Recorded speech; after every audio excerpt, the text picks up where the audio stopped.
اللہ الرحمن الرحیم مولا یصلی وسلم دائما ابدا علی حبیبک خیر خلق کلہم لا تعداد درود السلام آپ صلی اللہ علیہ وآلہ وسلم پر اور کروڑوں رحمتوں کا نزول آپ کی آل اور اصحاب پر۔ اللہم صلی علی سیدنا محمد وآلہ وإطراتہ بعدد کل معلوم لک استغفر اللہ الذی لا الہ الا هو الحی القیوم وتوب الیہ یا حی یا قیوم برحمتک۔ السلام علیکم ناظرین، مقالات حکمت میں ہم آپ کی خدمت میں حاضر ہیں اور صوفی برکت علی لدھانی رحمۃ اللہ علیہ کی تصنیف مقالات حکمت، اس کے چند اقتباس آپ کی سماعتوں کی نظر۔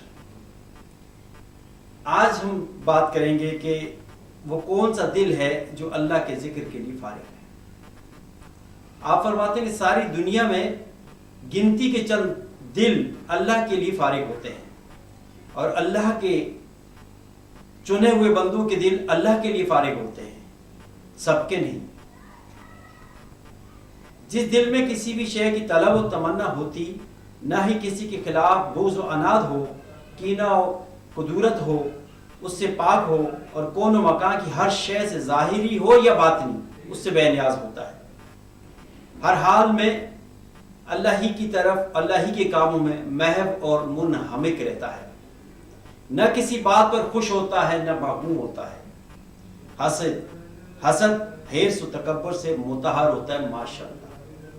یعنی وہ کون سے لوگ ہیں جن کا دل اللہ کے لیے فارغ ہوتا ہے، اللہ کا ذکر کرتے ہیں، اور اللہ کا دل وہ دل جو ہمہ وقت اللہ کا ذکر کرتے ہیں، وہ لوگ ہوتے ہیں جو حسد سے، کینہ سے، قدورت سے پاک ہوتے ہیں، مطہر ہوتا ہے ان کا دل ماشاءاللہ۔ وہی دل اللہ کے ذکر کے لیے فارغ ہے۔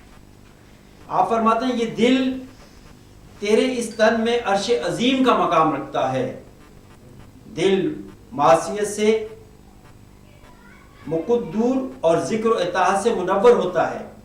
دل جب مقدور ہو اور ذکر و اطاعت سے منور ہو، اس میں یاس و اذن کا شکار نہ ہو، جب منور ہو خزینہ اسرار ہو۔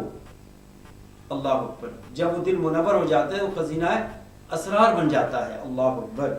انسان کے سینے کا مقام لوح محفوظ اور طور سینہ کی مانند ہے۔ سینہ مقدور ہے جب تک قدورت سے کلیتاً پاک نہیں ہوتا اور اپنے مقام کو نہیں پا سکتا۔ دل جب قدورت سے پاک ہو، اشرف المخلوقات ہو اور مخلوق میں ہر مخلوق شامل ہے، نوری ہو یا ناری، خاکی ہو یا آبی۔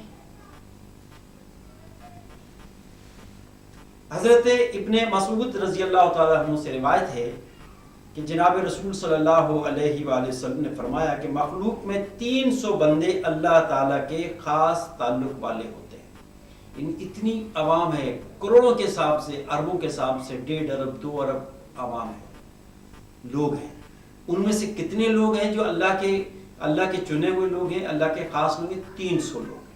آپ صلی اللہ علیہ وآلہ وسلم کی حدیث ابن مسعود رضی اللہ تعالیٰ سے روایت، آپ فرماتے ہیں کہ مخلوق میں 300 بندے اللہ تعالیٰ کے خاص تعلق والے ہوتے ہیں، جن کے دل حضرت آدم علیہ السلام کے مناسب ہوتے ہیں، اور 40 وہ ہوتے ہیں جن کے دل حضرت موسیٰ کے دل کے مناسب ہوتے ہیں، اور 7 وہ ہوتے ہیں جن کے دل حضرت ابراہیم کے دل کے مناسب ہوتے ہیں، اور 5 ایسے ہوتے ہیں جن کے دل حضرت جبرائیل کے دل کے مناسب ہوتے ہیں، اور 3 ایسے ہوتے ہیں جن کے دل حضرت میکائیل کے دل کے مناسب ہوتے ہیں، اور اللہ کی مخلوق میں ایک بندہ ایسا ہوتا ہے جس کا دل حضرت اسرافیل کے دل سے مناسب ہوتا ہے۔ جب ایک فوت ہو جائے تو اللہ تعالیٰ اس کے بدلے میں 3 میں سے ایک کو چن لیتا ہے، اور جب 3 میں سے ایک مر جائے تو اس کی جگہ 5 میں سے ایک داخل کیا جاتا ہے، اور جب 5 میں سے ایک مر جائے تو اس کی جگہ 7 میں سے ایک داخل کیا جاتا ہے، اور جب 7 میں سے کوئی فوت ہو جائے تو اس کی جگہ 40 میں سے ایک داخل کیا جاتا ہے، اور جب 40 میں سے کوئی فوت ہو جائے تو اس کی جگہ 300 میں سے ایک داخل کیا جاتا ہے، اور جب 300 میں سے کوئی فوت ہو جائے تو اس کی جگہ عام لوگوں میں سے ایک شامل کیا جاتا ہے۔ بس ان کے سبب اللہ تعالیٰ زندگی، موت، بارش پیدا فرماتا ہے اور مصیبتیں دور فرماتا ہے۔ کیا فرمایا کہ 300 لوگ ایسے ہوتے ہیں۔ جب ان میں سے ایک، جب وہ 7 میں سے ایک کر کے چلا جاتا ہے تو پھر کیا ہوتا ہے؟ تو ان 300 لوگوں میں سے کسی ایک کا انتخاب کیا جاتا ہے۔ ابو نعیم نے ہلا میں اور ابن عساکر نے سے روایت ہے کہ اے میری جان، کسی دل کا اللہ کے لیے فارغ ہونا کوئی معمولی چیز نہیں، کون و مکان کی نعمتوں میں سے افضل نعمت ہے۔ مبارک ہے وہ دل جو اللہ کے لیے فارغ ہو، خوشخبری ہے اس دل کو جس میں اللہ کا ذکر جاری ہوا۔ ایک چیز جہاں اپنا مقام کر لیتی ہے کسی دوسری کو وہاں قائم ہونے نہیں دیتی۔ جہاں ذکر قائم ہو جاتا ہے وہاں کوئی اور شے نہیں رہ سکتی۔ جس دل میں ذکر قائم ہو جاتا ہے پھر ذکر کے سوا کوئی اور شے اس دل کی گرد تک نہیں پھٹک سکتی۔ ذکر کی حرارت سے ما سوا کو جلا دیتی ہے، ذکر کی حرارت ما سوا کو جلا دیتی ہے، اور تیرے دل میں ذکر قائم نہیں، اگرچہ قائم کرنے کی تمنا ہے، ورنہ تو اپنے آپ میں یوں محب اور منہمک نہ ہوتا کہ ذکر کے سوا کسی اور شے کی کوئی پرواہ نہ ہوتی۔ ذکر الہی جس تن و من میں جلوہ افروز ہو جاتا ہے ما سوا سے خالی ہو جاتا ہے۔ اللہ اکبر۔ اسی کو کنٹینیو کریں گے لیکن ایک وقت کے بعد۔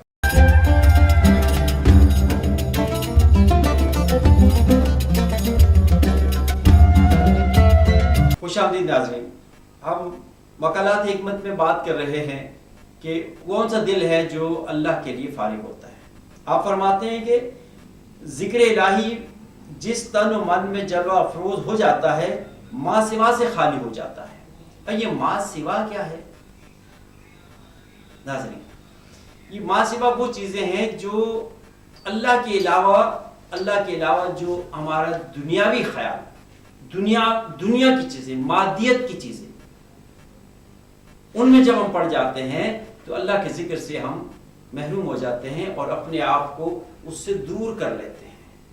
کہ جب ذکر الہی جس سینے میں جلوہ افروز ہو جائے، ذکر الہی جس سینے میں آ جائے تو پھر کیا ہوگا کہ باقی جتنی چیزیں ہیں وہ ختم ہو جاتی ہیں، اس ذکر کی بدولت وہاں سے ہٹ جاتی ہیں۔ جس طرح آپ نے فرمایا کہ جہاں ذکر قائم ہو جاتا ہے وہاں کوئی دوسری چیز قائم رہ ہی نہیں سکتی، وہاں سے دور ہو جاتی ہے، چلی جاتی ہے۔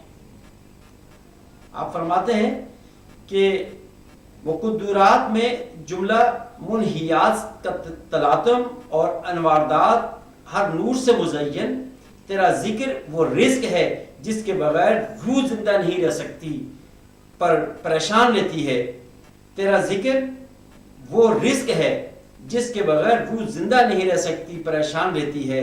آپ فرماتے ہیں کہ ذکر نافع ما سوا غیر نافع، ذکر قائم کر ما سوا کی پرواہ مت کر، ذکر ہی سے زندگی کی زندہ اور ذکر ہی کی بدولت قائم ہے۔ اللہ اکبر۔ بابا جی لکھتے ہیں کہ جہاں زندگی کا ذکر نہیں پہنچا ختم ہو جاتی ہے۔ اللہ اکبر۔ ہر بیماری کا علاج، ہر پریشانی کا ازالہ، ہر غم کا چارہ، ہر درد کی دوا، ہر اعتراض کا جواب، ہر لڑائی کا ہتھیار، ہر وار کی ڈھال، ہر محصول کے لیے قلعہ، ہر کمی کی تکمیل، ہر جد و جہد کا مقصود، ہر شیطان سے حصار اور ہر ایجاد کی ابتدا۔ اللہ اکبر۔ اللہ کا ذکر اور اللہ کے حبیب صلی اللہ علیہ وسلم کی محبت ہے۔ سیدنا مذکر اہل ذکر اور میرے آقا روح فدا صلی اللہ علیہ وآلہ وسلم ہی کے فیض و کرم سے تن نگری اور من نگری میں ذکر جاری رہتا ہے۔ سبحان اللہ۔ اہل ذکر اول الالباب، ذکر الہی دین کا ابتدائی قدم اور معرفت کی سیڑھی کا پہلا منبع ہے۔ ذکر نعت کا شکر، اطمینان کی واحد سبیل، مزید انعام کا موجب، معرفت کا انسب معمول ہے۔ کر کے دیکھ لو ذکر الہی میں ہر شے ہے، اطمینان و قرب و نجات اور اذیت، اللہ کی قسم یہ بالکل سچ ہے۔ ذکر الہی زندگی کا جہاد اکبر ہے، ذکر الہی زندگی کا جہاد اکبر ہے. وقت اور مال قربان کر سکون حاصل ہوگا ماشاءاللہ. اور ذکر ہی کی بدولت بندہ اشرف زندگی کو پیدا کرنے والے نے ہر ایک شے گلے میں لٹکائے رکھنے کا حکم دیا اور تاکید کی کہ اسے کبھی مت اتارنا، ہر بلا سے محفوظ رہو گے. یہ نقش صرف 2 ہی سطرے ہیں. شفا اور اطمینان صرف اللہ ہی کے ذکر میں ہے. ذکر کیا کرو، ہر زندگی اور اس کا استقبال کرتی ہے. ذکر سے اطمینان اور اطمینان سے غنا پیدا ہوتا ہے، اور غنا ہی آدمیت و انسانیت و بشریت کی عزت و آبرو ہے. جس دل کو غنا سے بھر دیتا ہے پھر اللہ کے سوا کوئی بھی شے اس دل میں سما نہیں سکتی. اللہ اکبر.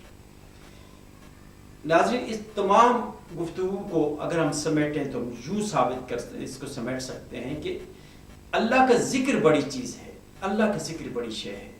اور وہی لوگ اس دنیا میں کامیاب ہوئے ہیں جنہوں نے اللہ کے لیے اپنے دل کو اللہ کی یاد میں لگا لیا ہو، اللہ کے ذکر میں لگا لیا ہو، اور اٹھتے بیٹھتے ہمہ وقت وہ اللہ کا ذکر کرتے ہیں، اور اس کے ساتھ آپ صلی اللہ علیہ وآلہ وسلم پر درود کا نذرانہ بھی پیش کرتے ہیں، آپ صلی اللہ علیہ وآلہ وسلم سے محبت بھی کرتے ہیں. یہی ذکر زندگی کی ابتدا ہے، یہی ذکر زندگی کی انتہا ہے، یہی ذکر زندگی کا اختتام ہے، یہی ذکر زندگی کا عروج ہے.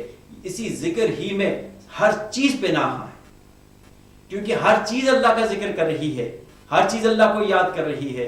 تو انسان کو بھی چاہیے کہ وہ اللہ کے ذکر میں محب ہو جائے، منہمک ہو جائے، اور اپنے آپ کو ہم وقت اسی ذکر میں مشغول کر لیں. جب اس کے دل میں ذکر شامل ہو جائے گا تو ما سوا کو جلا کے خاک کر دے گا. ما سوا یعنی دنیا کی شیطانی قوتیں، دنیا کی مادیت پرستی اس دل میں اجاگر ہو ہی نہیں سکتی، اس دل میں آ ہی نہیں سکتی. جو لوگ اللہ کے لیے اپنے دل کو اللہ کے ذکر میں لگا لیتے ہیں تو اللہ تعالی ہمیں اس پہ عمل کرنے کی توفیق عطا فرمائے. وما علینا الا البلاغ المبین.